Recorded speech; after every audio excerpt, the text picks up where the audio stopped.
하나님 아버지 감사합니다. 우리 예수님은 위대하심을 다시 한번 찬양합니다. 우리 찬양대 찬양을 통해서 하나님께 영광이 되고 못 심령들에게 은혜가 되도록 인도해 주신 것 감사합니다. 지금 시간은 하나님의 말씀을 듣는 시간입니다.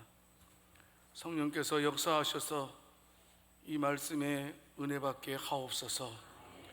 그래서 우리의 삶이 생각이 바뀌고 가치관이 바뀌고 삶이 바뀌는 은혜가 있게 주옵소서.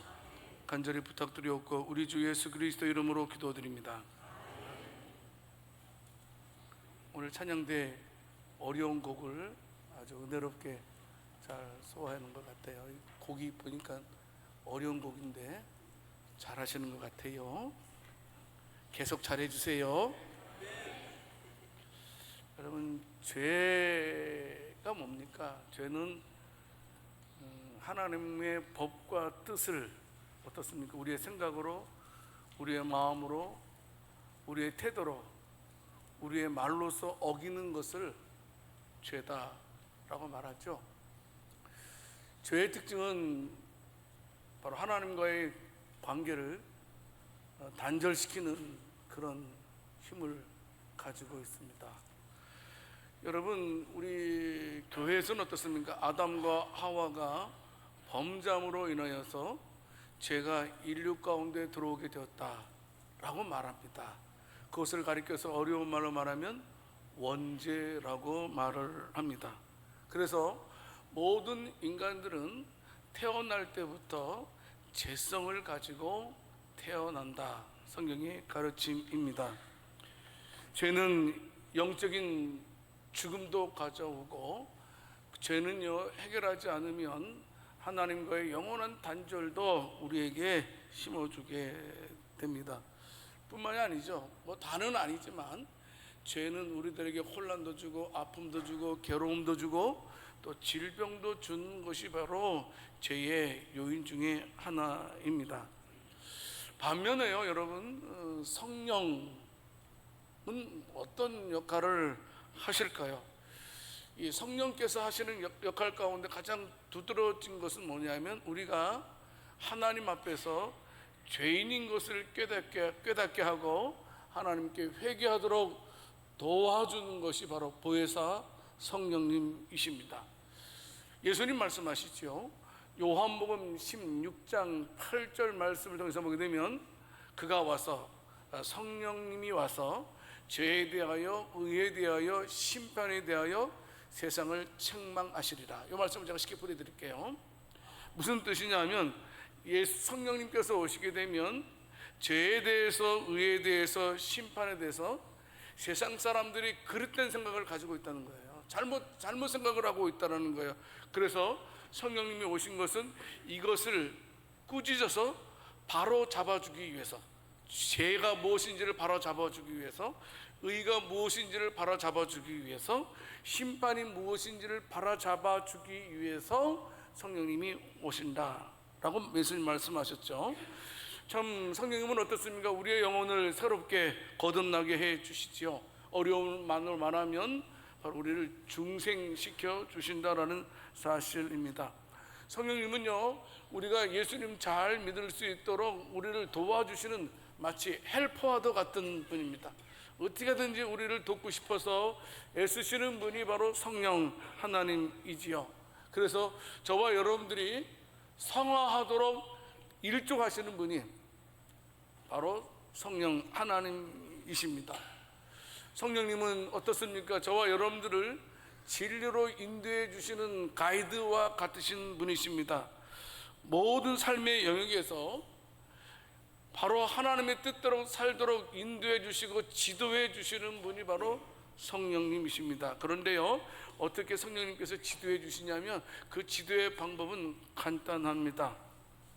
성경을 통해서, 성경을 읽는다든지 성경을 암송하는 가운데 하나님께서 우리에게 갈 바를 가르쳐 주신다는 사실입니다. 또 기도를 통해서 우리 성령 하나님께서 저와 여러분들에게 하나님의 뜻을 따르도록 해주시고요. 또 중요한 것은 이 예배를 통해서 우리 가운데 역사하셔서 우리가 참으로 하나님의 뜻을 따르도록 지도해 주시는 성령 하나님이십니다. 여러분, 때로는 성령 하나님은 어떻습니까? 저와 여러분들을 위로해 주시는 분이신 것을 알게 됩니다. 그리고 하나님의 일들을 잘 감당할 수 있도록 힘도 능력도 주시는 분이 바로 성령님이십니다. 여러분, 우리가 너무나 잘 알고 있듯이 갈라디아서 5장 22절에서 23절 말씀을 통해서 보게 되면 우리가 성령의 다스림을 받게 되면 성령의 9가지를 열매를 맺게 하셔서 우리의 삶이 풍성한 삶으로 인도하시겠다라고 말씀해 주고 있습니다. 오직 성령의 열매는 사랑과 희락과 화평과 오래 참음과 자비와 양선과 충성과 온유와 절제니 이 같은 것을 금지할 법이 없느니라 라고 말씀해 주셨습니다. 성도 여러분, 이와 같이 죄의 문제, 인간의 가장 근본적인 문제입니다. 바로 성령 하나님은 우리 인간의 가장 근본적인 문제를 해결해 주시는 분이시고 하나님의 뜻을 이루도록 하기 위해서 우리에게 아주 중요한 역할을 감당하시는 분이 바로 성령 하나님 것을 보게 됩니다. 자, 오늘 말씀은요, 로마서 7장 13절에서 25절까지의 말씀을 읽었는데요, 그 내용은 다음과 같습니다. 두 힘이 이렇게 갈등이 일어난다고 말씀하고 있습니다. 무슨 말씀이냐 하면 우리 내면 속에서 죄의 힘과 성령의 힘이 매일매일 갈등하면서 살아가는 것이 인생이다라는 사실을 말씀해 주고 있습니다. 그래서 이 갈등은 예수 믿는 모든 사람들에게 일어나는 보편적인 경험이다. 모든 사람들에게 다, 예수 믿는 사람은 내가 죄의 힘을 따를 것이냐, 내가 성령의 힘을 따를 것이냐, 이것을 항상 계속해서 갈등 속에서 살아가는 것이 우리 그리스도인이라는 사실을 말씀해 주고 있습니다. 자, 그러면 저와 여러분들 뜻은 오늘 말씀을 통해서 깨달을 것은 뭐냐 하면, 첫 번째는 뭐냐 하면 바로 죄를 미워하면서도 반복해서 죄를 짓는 것이 우리들의 모습이라는 겁니다. 로마서 7장 15절 말씀에서 지금 사도 바울이 지금 신앙적 고뇌의 고백을 하고 있는 것입니다. 무슨 말씀이냐면 내가 행하는 것을 내가 알지 못하노니 곧 내가 원하는 것은 행하지 아니하고 도리어 미워하는 것을 행함이라. 바울은요, 지금 나도 나를 모르겠다라고 말하고 있는 것입니다. 지금 내 속에 내가 너무나 많아서 내가 무슨 일을 하고 있는지 모른다는 사실입니다. 무슨 말씀이냐면 우리가 하나님의 뜻을 알면서도 그 뜻을 행하지 않는다는 말씀입니다. 도리어 미워하는 악을 행할 때가 있다는 겁니다. 그것을 가리켜서 신앙적 모순이라고 말을 표현하고 있는데, 좀 더 말씀드리면 선한 것과 의로운 것을 행하라는 하나님의 말씀을 행하지 않고 반대로 행하지 말라는 악에 대해서 행할 때가 우리가 많이 있다라는 사실입니다. 머리로는 알고 있어요. 근데 몸은 아니라는 겁니다. 마치 파킨슨식 병처럼. 여러분, 파킨슨식 병은 뭡니까? 뇌에 이상이 생긴 병입니다. 이건요, 이 병에 걸리게 되면 자기 스스로 몸을 제어하지 못하고 어떻습니까? 손, 등, 떨림 이렇게 현상이 있는 파킨슨병입니다. 그런데요, 이 파킨슨병 환자는요, 칠판에 글씨를 쓰는 것도 매우 어렵습니다. 분명히 가를 적으세요 라고 뇌에서 지시를 하면 그 뇌의 지시를 받고 손이 가를 적어야 되잖아요. 그런데 무슨 뜻이냐면 머리에서는 분명히 가를 적으러 갔는데 나도 모르게 그냥 지시를 안 받고 나라고 적고 다라고 적는 것, 이런 것을 가리킵니다. 성도 여러분, 하나님의 선한 뜻을 알고 그 선한 뜻을 행하려고 하면 행해지지 않는다는 겁니다. 그런데 어떤 건 잘 돼요? 하나님께서 하지 말라는 거에 대해서는 너무나 잘 된다는 겁니다. 그런 삶이 우리의 삶 속에서 영적인 모순이 바울의 삶 속에서도 많이 일어나고 있다는 사실입니다. 여러분, 그런데 바울은 누굽니까? 대사도 아닙니까? 바울만큼 하나님의 일을 많이 한 사람이 어디 있습니까? 예, 바울은 알고 있습니다. 실상 날마다 바울의 삶은 하나님의 선을 이루기를 원했습니다. 어떻게 하든지 내가 하나님의 영광을 위해서 살 거야 라고 고백했던 그였습니다. 죄는 모양이라도 두려워했던 것이 바로 바울이었습니다. 그러나 몸은 그것을 따라주지 않았다는 겁니다. 마음으로는 알고 있었지만 몸을 따라주지 않았다라고 바울도 고백을 하고 있는 것입니다. 여러분, 그런데 성도 여러분, 우리가 신앙생활하면서요, 이런 신앙적인 모순을 발견하는 것도 저는 하나님의 큰 은혜라고 생각됩니다. 왜냐하면 나의 모습을 성령 하나님께서 비춰주시는 것이기 때문입니다. 성도 여러분, 그렇습니다.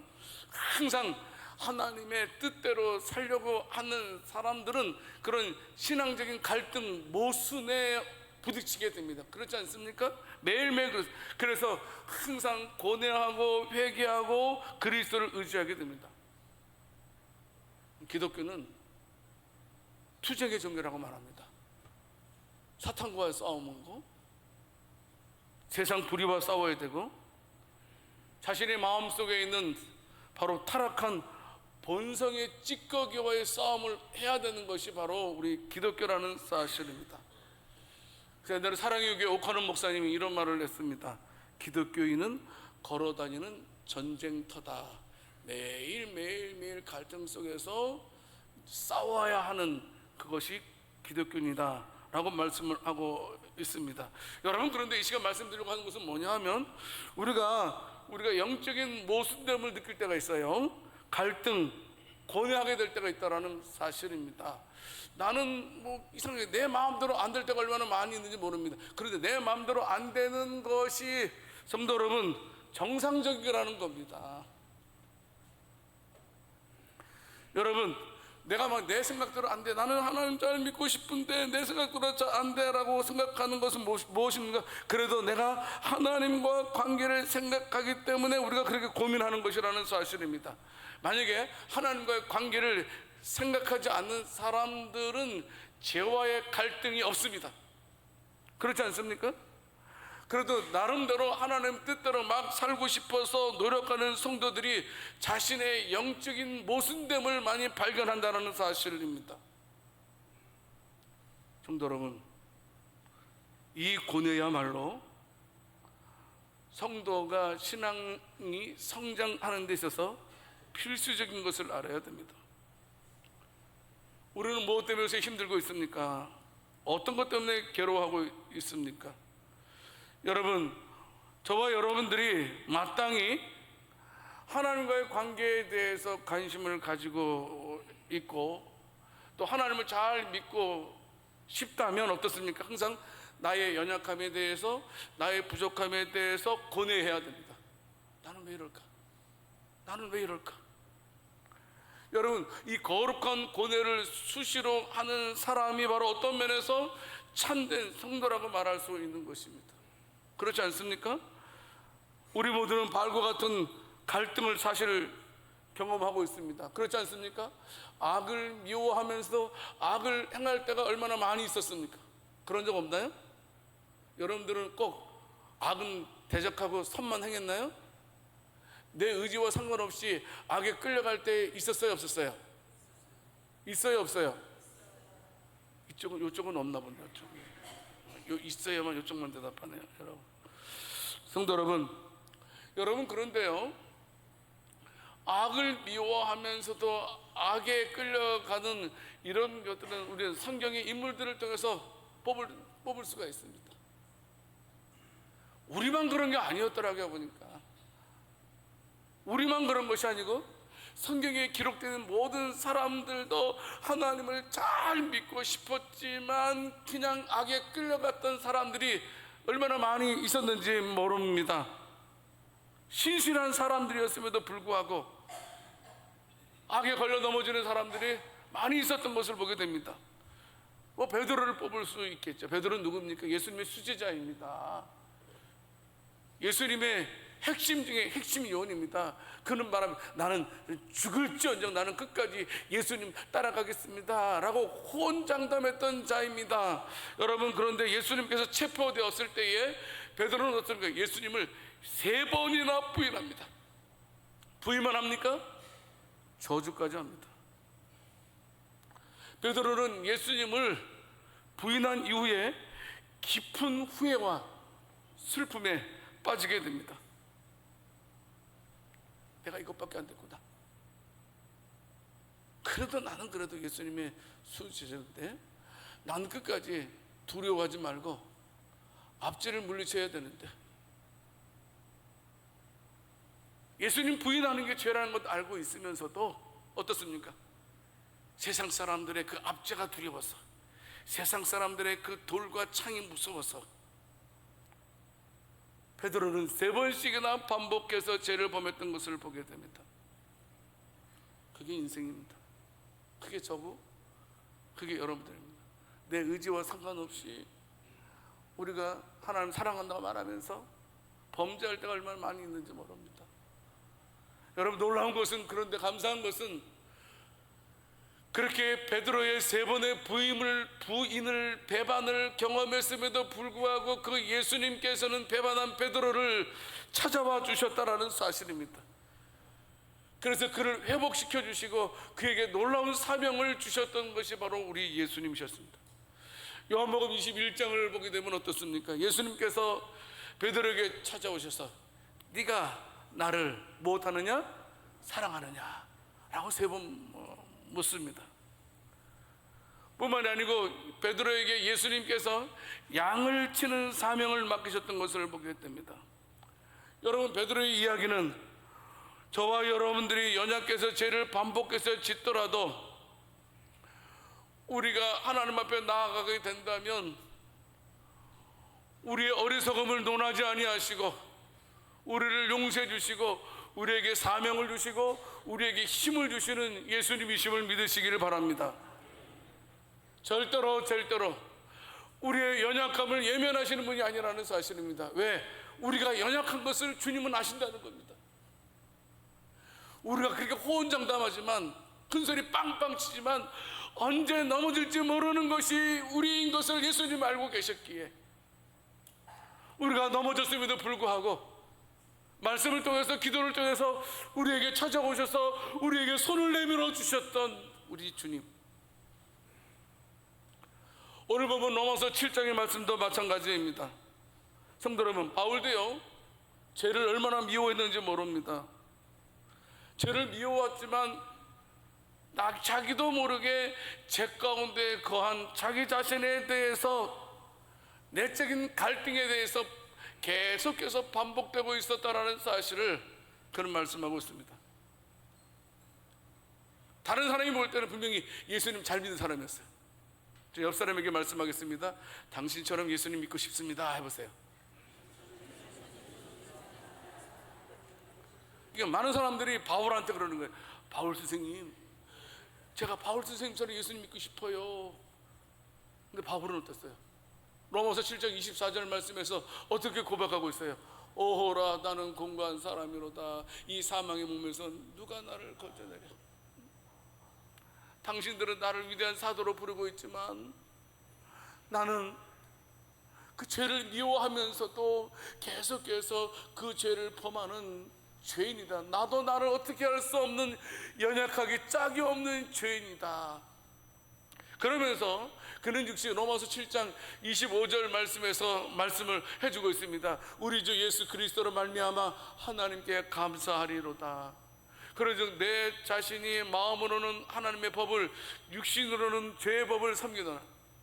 내 마음은 하나님의 법을, 육신은 죄의 법을 섬김에도 불구하고 예수 그리스도를 통해서 우리가 참으로 내가 자유함을 얻게 되었다. 그런 염치 없는 놈임에도 불구하고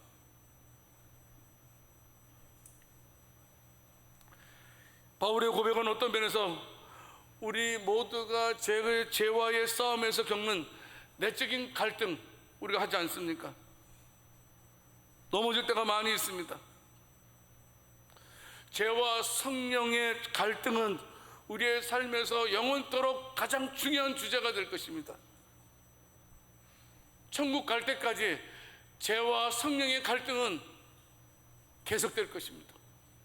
우리가 예수님 믿는 사람이라면, 예수님 믿지 않는 사람이라면 우리가 죄와 성령의 갈등을 경험할 필요가 없습니다. 성도 여러분, 갈라디아서 5장 16절 17절 말씀에서 죄와 성령의 갈등에 대해서 아주 명확하게 설명해 주고 있습니다. 이 갈등은 우리 신앙생활의 중심에 있다라고 말씀하고 있습니다. 우리가 예수님을 잘 믿기 위해서는 반드시 거쳐야 될 과정이다. 죄와의 갈등, 성령과 죄와의 갈등은 피할 수 없는 과정이다. 내가 이르노니 너희는 성령을 따라 행하라. 그리하면 육체의 욕심을 이루지 아니하리라. 육체의 소욕은 성령을 거스렸고 성령은 육체를 거스리나니 이 둘이 서로 대적함으로 너희가 원하는 것을 하지 못하게 하려 함이니라. 로마서 7장 22절 23절 말씀에서도 내가 속사람으로는 하나님의 법을 즐거워하되 내 지체 속에서 한 다른 법이 내 마음의 법과 싸워 내 지체 속에 있는 죄의 법으로 나를 사로잡는 것을 보는도다. 죄의 법과 하나님의 법이 계속해서 충돌하는 것이, 갈등을 일으키는 것이 우리들의 모습이라는 사실입니다. 그래서 중요한 것은 이 갈등의 원인이 무엇인지 하는 겁니다. 야고보서 1장 4장 1절 말씀을 통해서 보게 되면 우리가 갈등을 일으키는 것은 근본적인 것이 죄 때문인 것을 알지 못하느냐라고 말씀하고 있습니다. 성도 여러분, 우리가 이 갈등에서 승리할 수 있는 방법은 오직 하나, 성령의 인도하심을 받아야 된다는 사실입니다. 성령은 저와 여러분들을 진리로 인도할 것입니다. 그리고 또한 성령님은 저와 여러분들이 우리를 힘들게 하고 우리가 감당할 수 없는 죄의 권세를 이길 수 있는 능력도 허락해 주실 것입니다.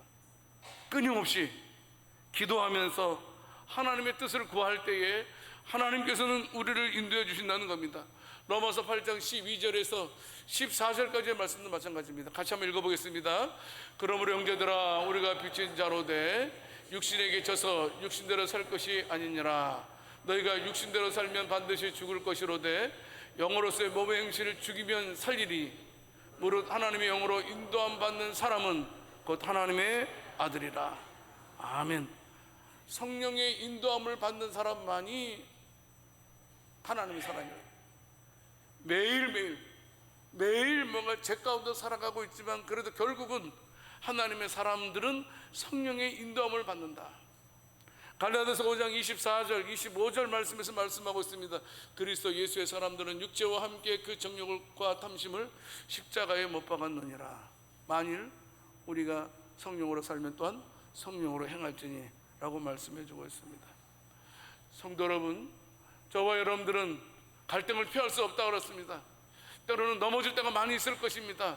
그러나 중요한 것은 저와 여러분들이 하나님의 사람이기 때문에 하나님의 영의 인도함을 받으려고 해야 된다는 사실입니다. 따라서 해보세요. 나는 하나님의 사람입니다. 옆 사람에게도 말씀하겠습니다. 당신은 하나님의 사람입니다. 여러분, 하나님의 사람은 다시 하나님의 영의 인도함을 받게 되어져 있다는 사실입니다.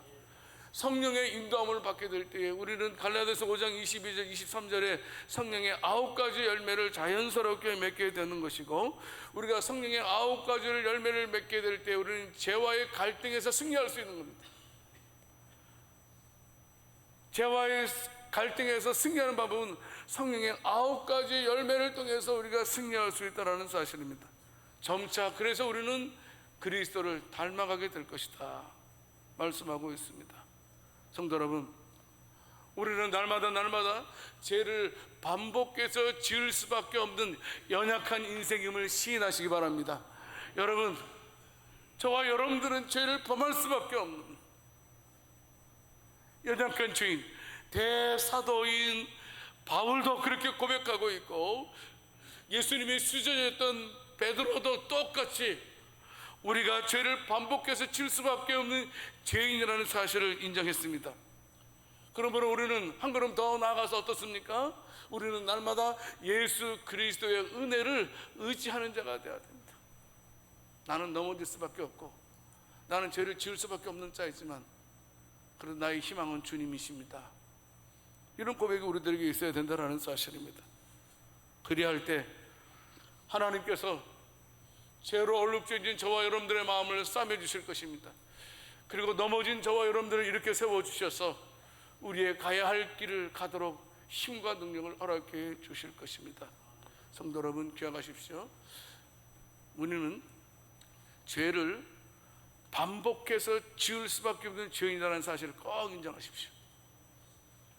이게 굉장히 중요합니다. 두 번째로 성도 여러분, 그런데요, 성도의 실패는요, 하나님의 은혜를 확인하는 좋은 기회라는 사실입니다. 로마서 7장 16절 말씀에서요, 다시 바울 사도가 율법의 선한 것에 대해서 말씀을 하고 있습니다.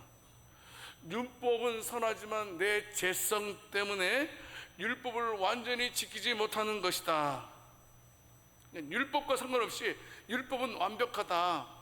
그런데 내가 율법을 지키지 못하는 것은 율법이 부족해서, 율법이 우리를 잘못 인도해서 그런 것이 아니고 바로 내 죄성 때문에 내가 율법을 지키지 못하는 것이다. 성도 여러분, 성도의 실패는요, 종종 하나님의 은혜를 확인하는 좋은 중요한 계기가 된다는 사실입니다. 우리의 연약함과 한계를 통해서 우리는 하나님의 무한하신 자비하심과 사랑을 경험할 때가 얼마나 많이 있는지 모릅니다. 여러분, 내가 실패할 때 하나님은 우리를 용서해 주셨어요. 내가 넘어졌을 때 하나님은 오늘 이렇게 세워주셨습니다. 그런 것을 경험하면서 우리는 하루하루 어떻습니까? 매일매일 성숙한 삶을 살아가는 우리들이 될 수 있었습니다. 우리 하나님은 우리가 한번 넘어졌을 때마다 그 넘어진 경험을 살려서 우리를 강하게 만드시는 분이심을 믿으시기를 바랍니다. 성도 여러분, 그분의 은혜가 얼마나 큰지를 깨닫게 해주신다는 사실입니다. 성도 여러분, 어떻습니까? 우리는 영적 무능력자들입니다. 저와 여러분들은요, 저와 여러분들은 뭐 대단하지 않아요. 여러분, 그렇지 않아요. 우리 대단하지 않아요. 어느 누구도요. 여러분, 그런데 율법은 지고선입니다. 최고의 선한 것입니다. 무엇을 말씀하고 있냐 하면, 여러분, 우리는 율법을 대할 때마다 내가 죄인인 것을 알게 됩니다. 그리고 또 어떻습니까? 율법을 대할 때마다 이 율법을 완전하게 지키신 우리 주 예수 그리스도를 바라보게 된다는 사실입니다. 성도 여러분, 그렇습니다. 우리가 이 세상에서 살아갈 때마다 저와 여러분들이 의지할 것은 뭐냐면, 내가 지킬 수 없는 율법을 완전하게 지키신 그분을 의지해야 된다는 것을 알게 됩니다. 성도 여러분, 저와 여러분들도 꼭 명심하시기 바랍니다. 어떤 일이 있더라도 우리 주 예수 그리스도를 의지하는 저와 여러분들이 될 수 있기를 살아계신 주님의 이름으로 축원합니다. 말씀드렸지만 우리가 하나님 사랑하죠. 그래서 하나님 사랑해서 하나님의 뜻을 이루려고 발버둥 치다가도 실패하는 경우가 종종 우리 가운데 일어나지 않습니까? 그럴 때 우리는 어떻게 합니까? 나의 무능함에 대해서 그냥 탄식만 하고 그냥 깊은 수렁에 빠져야 되겠습니까? 성도 여러분, 우리는 사실 성공할 때보다 실패한 적이 더 많은 죄인들입니다. 그렇지 않나요? 저와 여러분들이 이 세상을 살아오면서 그리스도인으로서 성공할 때보다 실패한 적이 더 많이 있었던 것 우리는 너무나 잘 알고 있습니다. 그럴 때 우리는 어떻습니까? 온 율법을 이루신 예수 그리스도의 존재 가치를 더욱더 확인하게 된다는 사실입니다. 성도 여러분, 오직 저와 여러분들은 나의 무능함을 깨닫고 오직 주만 바라볼 수 있는 저와 여러분들이 될 수 있기를 살아계신 주님의 이름으로 축원합니다. 그분께 자비를 구하고 그분께 은혜를 구하고 그분께로 돌아갈 수 있는 우리들이 되어야 된다는 사실입니다. 여러분, 그래서 우리가 실패는 실패로 끝나는 것이 아니고 우리가 한번 실패할 때마다 우리는 하나님의 놀라운 사랑을 경험하는 은혜를 누리게 되었다는 사실입니다. 꼭 명심하십시오. 내 의로 하나님의 영광에 도달할 수 있는 사람이 있다 없다? 이 세상에 아무도 없습니다. 여러분, 내 의를 가지고 하나님께 나아갈 수 있는 한 사람도 없습니다. 전도서 7장 20절 말씀에서 말씀하고 있습니다. 선을 행하고 전혀 죄를 범하지 아니하는 의인은 세상에 한 사람도 없다. 로마서에 있는 것처럼 의인은 없나니 한 사람도 없다. 결국 우리는 어떻습니까? 인생을 살아가면서 하나님의 뜻을 성공하기보다는 어쩌면 실패할 때가 훨씬 많았다고 고백할 수 있는 우리들입니다. 그러므로 저와 여러분들은 실패자입니다. 실패자이기 때문에 우리 자신을 절대 믿으면 안 됩니다. 우리는 실패자이기 때문에 율법을 완전히 이루신 예수님만 의지할 수 있는 저와 여러분들이 될 수 있기를 살아계신 주님의 이름으로 축원합니다. 내 의로 하나님의 영광에 이룰 수는 없습니다. 하나님의 영광에 이르는 것은 바로 하나님의 의로만, 예수 그리스도의 의로만 가능하다라는 사실입니다. 신앙이 뭐냐? 신앙은 나를 의지하는 것이 아니고 하나님을 의지하는 것입니다. 신앙이 무엇입니까? 나를 바라보는 것이 아니고 예수님을 바라보는 것이 신앙입니다. 우리는 그것을 기억해야 됩니다. 항상 우리의 실패는 하나님의 은혜를 확인하는 좋은 기회라는 사실을 명심하고 넘어질 때마다 꼭 주님 바라보세요. 그냥 낙심해서 그냥 파묻히지 마세요. 옆 사람들에게 말씀하겠습니다. 우리는 넘어질 수 있습니다. 해보세요. 근데 그 넘어짐이 바로 우리가 하나님의 은혜를 확인할 수 있는 좋은 기회라는 사실. 한 가지만 더 말씀드리고 마치겠습니다. 셋째는, 성도는 실패와 성공을 거듭하며 점차 성숙한 신앙을 이룬다라는 사실입니다. 세 번째가요, 방송실에서 안 띄워주네. 로마서 7장 19절 말씀에 보면 사도 바울은 자기의 내적 모순에 대해서 지금 고백하는 내용입니다. 같이 한번 읽어보겠습니다. 내가 원하는 바 선은 행하지 아니하고 도리어 원하지 아니하는 바 악을 행하는도다. 아멘. 바울은요, 자기가 원하는 바 선은 행치 아니하고 자기가 원치 않는 악을 행하고 있다. 누가요? 바울이요. 위대한 바울조차도 그렇다는 겁니다. 성도 여러분, 우리가 고민했던 것처럼 바울도 고민했다라는 사실입니다. 바울 같은 사람이 고민을 하다니요. 바울도 일평생 살아오면서 선을 행하려는 자신의 의지와 상관없이 죄악 가운데 살았던 자가 바로 바울이었다라고 말씀을 하고 있는 것입니다. 여러분, 중요한 것은 뭐냐면 그런데요, 이 자기 모순을 합리화해서는 안 된다는 겁니다. 우리 바울을 통해서도 알 수 있는 것은 뭐냐면 자기 모순, 예를 들면 하고 싶지 않은데 나도 모르게 하는 것, 이런 거 있잖아요. 이런 것들이 점점 주님 오시는 그날까지 줄어갔다라는 사실입니다. 이게 신앙의 성숙이라는 사실입니다.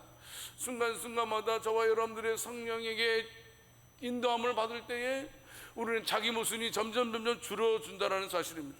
우찌미라 간자라는 유명한 분이 이런 말을 했습니다. 만일 하나님의 뜻을 자기 마음대로 행할 수 있는 사람이 있다면 그는 인간이 아니라 하나님이다, 이런 말을 했습니다. 저와 여러분도요, 하나님의 뜻을 다 안다고 해서 그 뜻대로 행할 수 있는, 잘할 수 있는 존재가 아니라는 사실입니다. 한번 보세요. 한번 여러분, 자, 우리가 신앙생활 할 때요, 성공할 때가 많았어요? 실패할 때가 많았어요? 다시, 나는 그래도 저는 51%가 저는 성공했습니다, 이렇게 말하는 분이 있겠습니다. 아닌 것 같아요. 천국 갈 때까지 우리는 실패의 연속 속에서 그리스도의 은혜로 살아가는 존재임에 틀림이 없는 것 같습니다. 행하라는 선은 행치 않고 행하지 말라는 악을 그냥 주저없이 행했던 것이 저와 여러분들의 모습이 아니었습니까? 성도 여러분, 그런데요, 꼭 저와 여러분들 기억할 것은 뭐냐면, 성화의 가정은 항상 성공과 실패가 계속 되풀이된다는 거예요. 이 성공과 실패가 계속 되풀이되면서 우리가 성화의 단계에 이르는 거예요. 성공만 해가지고 우리가 성화의 단계에 이르는 게 아니라니까요. 실패와 성공이 오가면서 이제 점점 신앙의 자기 모순을 줄여갈 때 우리는 성숙한 그리스도인이 된다는 사실입니다. 실패할 때마다 하나님의 은혜를 우리가 경험하기 때문입니다. 성도 여러분, 말씀을 맺겠습니다.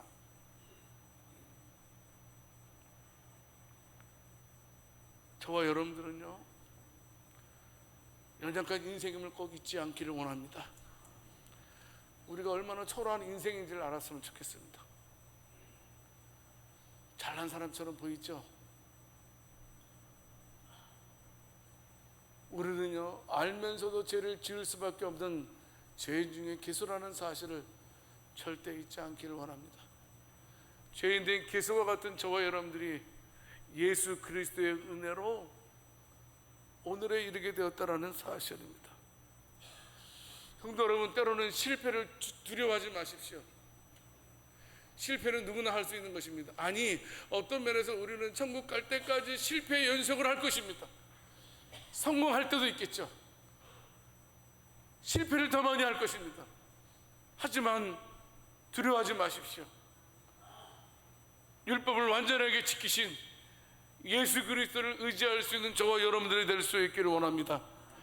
하지만 중요한 것은 하나님 아버지, 제가 가장 성령 충만할 때에 천국 갈 수 있게 해주세요 라고 기도했으면 좋겠습니다.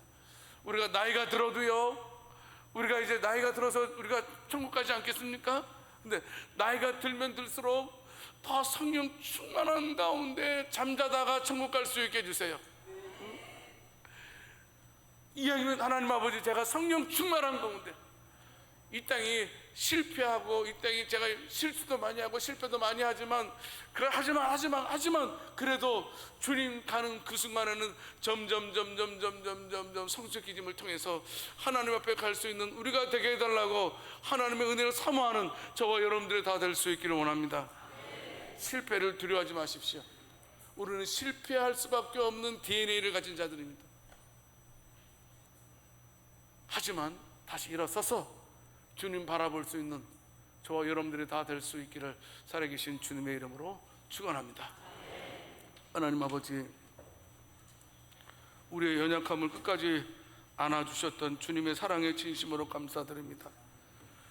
우리들은 미워하면서도 반복해서 죄를 범한 연약한 자들이지만 그래도 끝까지 붙들어 주셨던 하나님의 사랑의 진심으로 감사드립니다. 우리가 천국 갈 때까지 실패하고 성공을 거듭할 텐데, 하지만 결국은 성숙해질 수 있는 저희들 되게 해 주옵소서. 우리 주 예수 그리스도 이름으로 기도드립니다.